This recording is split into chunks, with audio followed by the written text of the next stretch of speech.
Do you want to develop consistent good habits like reading, going to the gym every day, learning new languages, or practicing new instruments?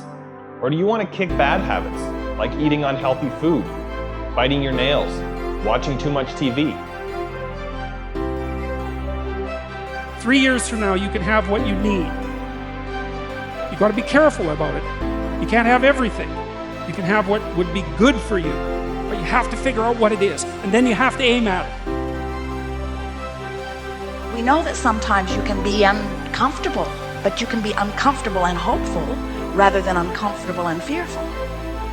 People go through their lives without knowing what it is they want to do. You don't have to be where you think you want to be in order to be happy. You just got to be on the way to where you want to be in order to be happy. You're going to get what you're looking for. So if you're looking for success, you're looking for happiness, you're looking for prospects, you're looking for recruits or clients, I'm telling you, the more you're consciously looking for those things, you're going to see them. When you're looking to win, you're looking for victory.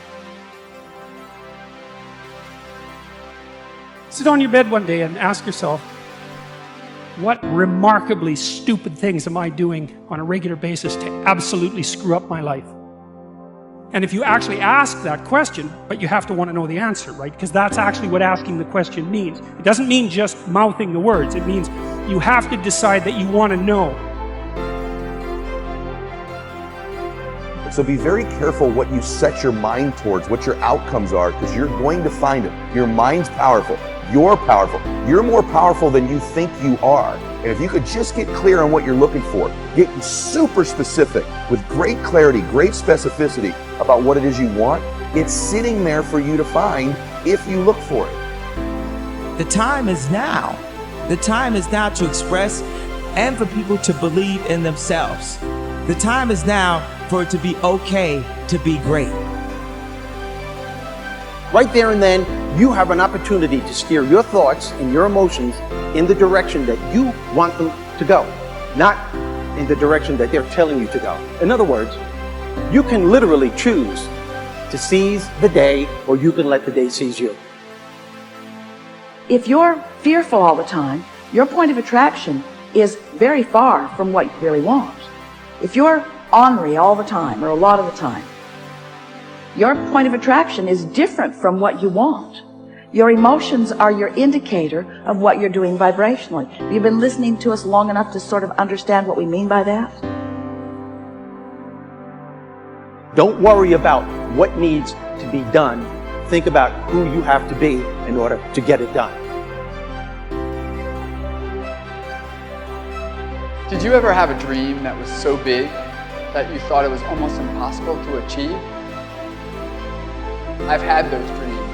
And while not every dream has become a reality, along the way I learned a powerful approach of picturing that has helped me achieve most. Since that day, I've had other dreams, other big dreams.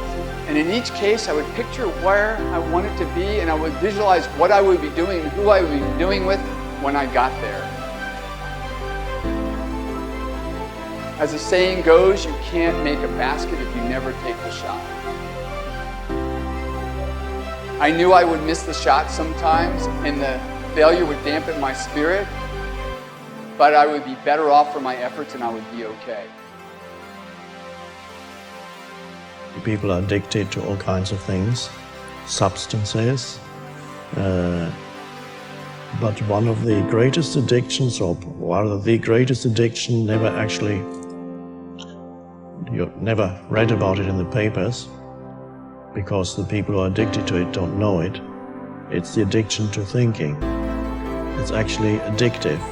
Can't stop thinking. It's like can't stop drinking, can't stop smoking, can't stop eating, can't stop thinking. You have the option of taking it hard or taking it easy, of making the worst of it or making the best of it, of giving it your undivided attention, of giving it very little of your attention.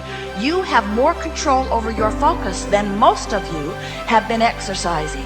And when you begin caring about how you feel more than everything else put together, so that you exercise your ability to focus upon things that do feel good, you begin to discover that in every particle of the universe there is that which is wanted and lack of it.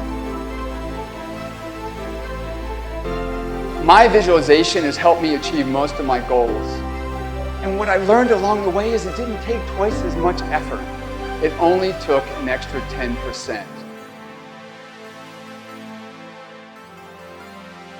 When we fail, life continues as it is.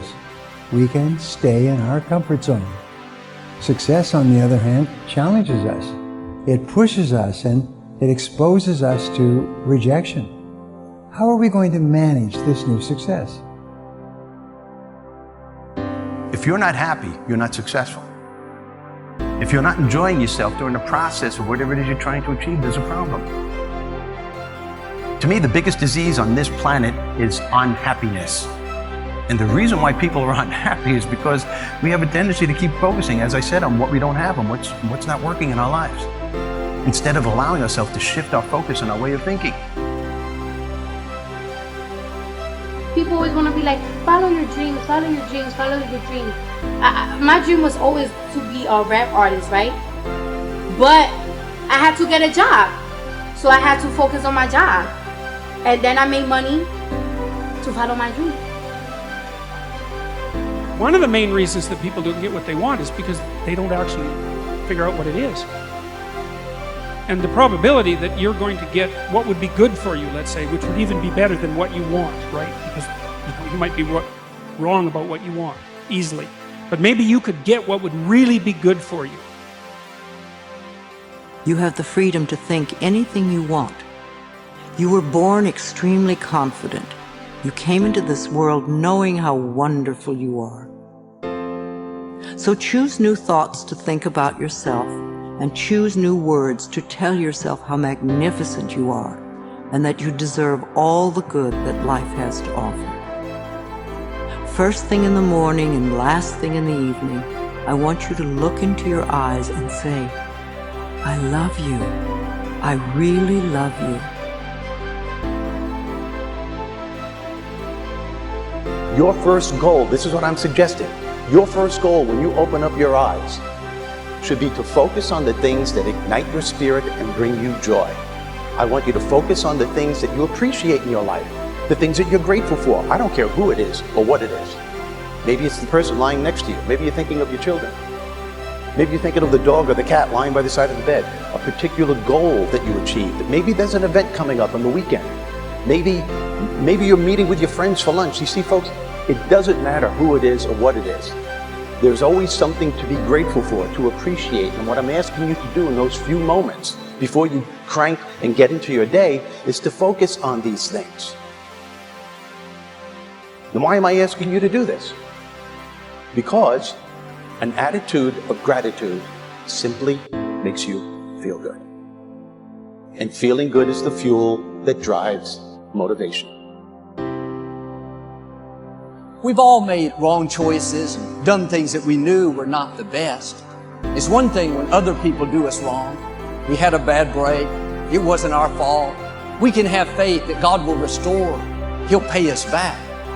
But when we bring the trouble on ourselves, when we blow it, it's easy to live in regrets, thinking that God's not going to help us. We made the mess. But here's the beauty. God knew you would mess up before He called you. He knew we would get off course, at times give in to temptation. He didn't base His plan for your life on you making perfect decisions.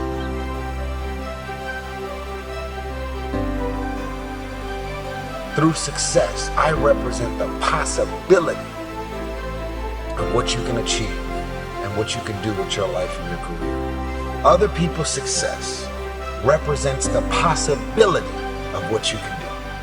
Those are the records that you can sell. Those are the type of tours that you can do. Those are the kind of songs that you can produce and the songs that you can write. Those are the millions of dollars that you can get, or billions.